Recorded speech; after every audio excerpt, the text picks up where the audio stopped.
जैसन कुह के कोयलिया।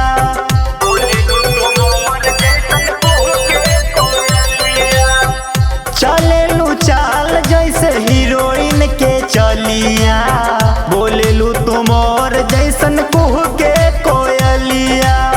होठवा गुलाबी जैसे कमल के फूल हो, सूरत तोहार लागे सूरज के धूप हो।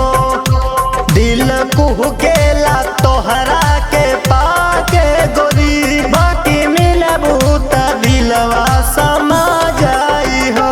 कौना मंजिल के सजल तो सूरत हो, तोहके देखी के दिलवा ई खुश हो जाला।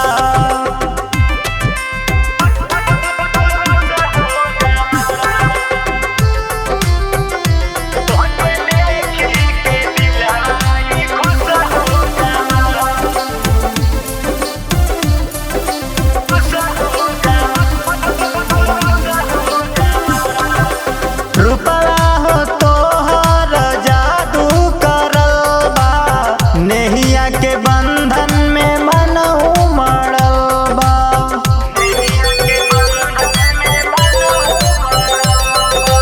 रूपवा हो तोहर जादू करल बा, नेहिया के बंधन में मन उमड़ल बा। सपना में हमके नई से जखम दा, जिंदगी में हमारा हो तने रहम दा।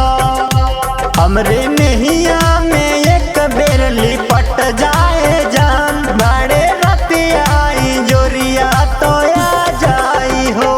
कौना मंजिल के सजल तो सूरत हो, तोहके देखी के दिलवा ई खुश हो जाला।